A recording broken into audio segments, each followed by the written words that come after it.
الدواء فيه سم قاتل. يا ساتر يا رب. في ايه يا حنان؟ سم ايه ودواء ايه وايه الكلام اللي انت بتقوليه ده؟ طالع اليومين دول الترند العالمي بتاع الزبدة. تعالوا بينا نوفر ونعمل الزبدة، تعالوا بينا نوفر ونعمل الزبدة.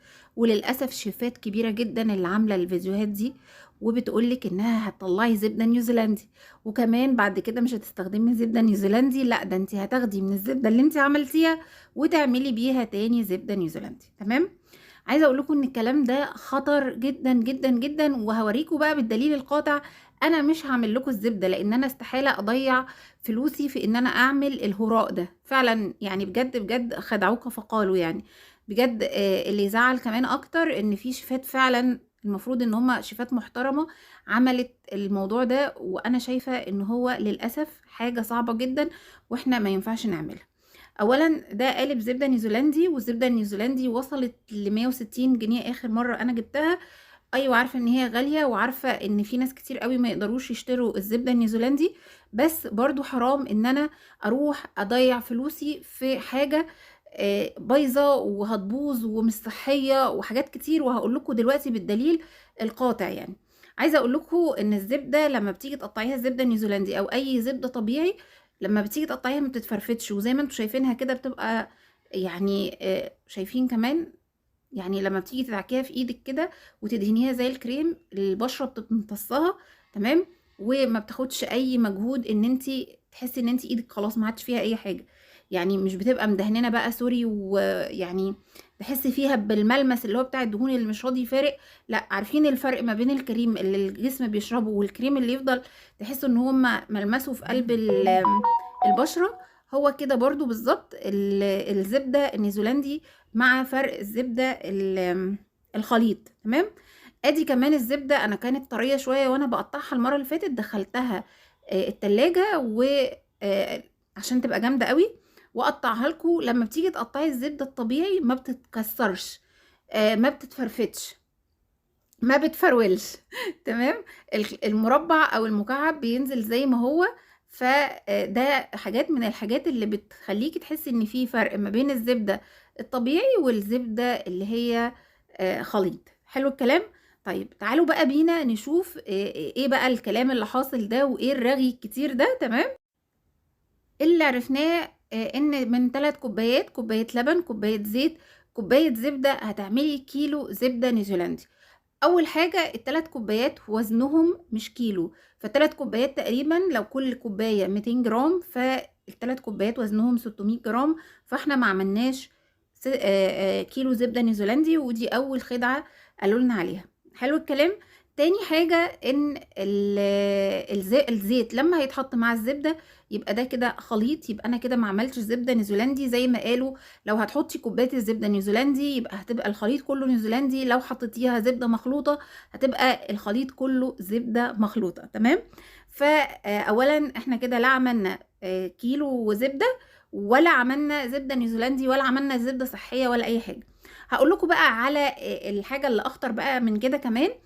انا عندي دلوقتي الزبده النيوزيلندي او اي نوع من انواع الزبده فيها سوائل، يعني انا لما باجي اسيح كيلو زبده يوم ما بيكون حلو قوي بيطلع لي 700 جرام سمنه، يعني الباقي ده كله ميه او سوائل.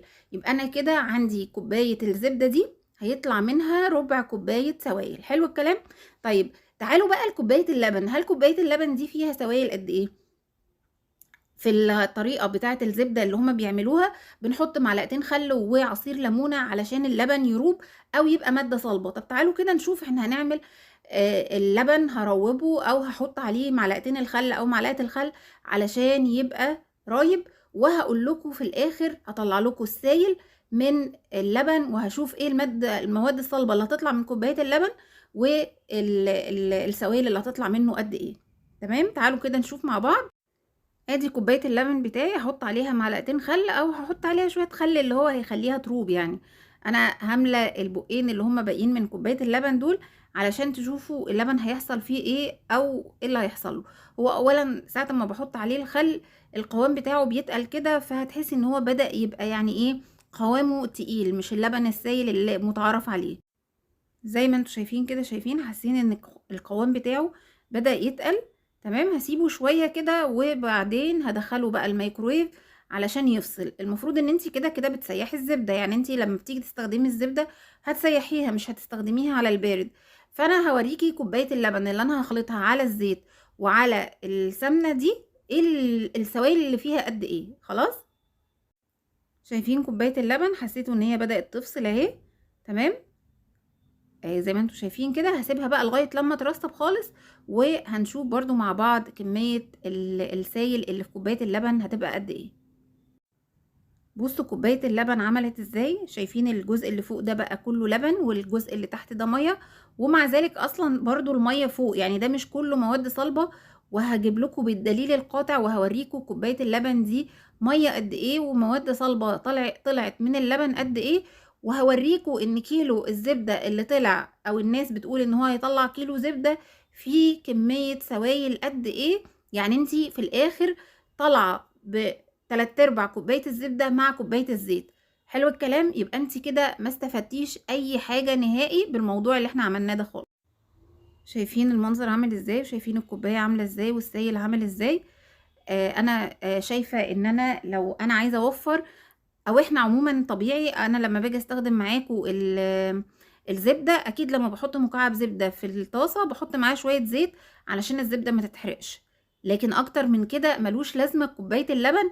هوريكم دلوقتي كوبايه اللبن دي هتبقى شكلها ايه. هجيب هنا الرول بتاع الزيت ده وهصفي كوبايه اللبن علشان تشوفوا الدنيا فيها ايه، وكوبايه اللبن هتصفي معاكم قد ايه. تمام، قدام عينيكم اهو، علشان تشوفوا يعني الموضوع كله راسي على في الاخر ان انت خلطتي كوبايه زبده بكوبايه زيت وشويه ميه اللي هتطلع منكم دلوقتي دي. تمام، شايفين الميه عامله ازاي؟ شايفين كميه الميه؟ هتشوفوا بقى دلوقتي كمان هعصر كل الكميه اللي موجوده. فيعني احنا بنعمل هراء فعلا يعني. ما بالك بقى بان انت القصه بقى تاني، ان انت بعد ما هتعملي الخليط ده هترجعي تاخدي منه كوبايه، وتقومي مزوداها على كوبايه زيت تاني وكوبايه لبن تاني. الكوبايه اللي انت هتاخديها من الزبده اللي انت هتطلعيها كلها ميه كلها زيت. فيعني انت بالعكس المره التانيه دي هتبقى مضره اكتر من المره الاولى. فيعني انا مش عايزه اقول لكم ان انا عملت الموضوع ده علشان لو اي حد استفاد من الكلام اللي انا هقوله يبقى صدقه، يعني في ميزان حسناتي. بصوا كوبايه الميه رجعت ملت كوبايه اللبن تاني. شايفين فاضل جزء قد ايه؟ هو ده اللي كان المواد الصلبه اللي موجوده في قلب اللبن. انا عايزاكم ورجاء مني ان انتوا تشيروا الفيديو علشان اي حد يشوف الفيديو يستفيد باللي انا بقوله ده. وصدقوني انا عملت كل يعني كل حاجه قدامكم اهو. لان انا فعلا كنت ممكن اعمل الزبده زي ما انتوا شايفينها واعمل الفيديو ويطلع ترند وكل حاجه من الحاجات دي، ولكن انا حبيت ان انا اوريكم على عينيكم كده، على عينك يا تاجر زي ما بيقولوا، علشان اقول لكم حافظوا على صحتكم وحافظوا على فلوسكم. وده لا توفير ولا اي حاجه، بالعكس ده تبذير وضياع للصحه وكل حاجه. تمام، فيا رب النهارده الفيديو يعجبكم، يكون فاتكم باي حاجه صغيره. اشوفكم على خير فيديو جديد، والسلام عليكم ورحمه الله وبركاته.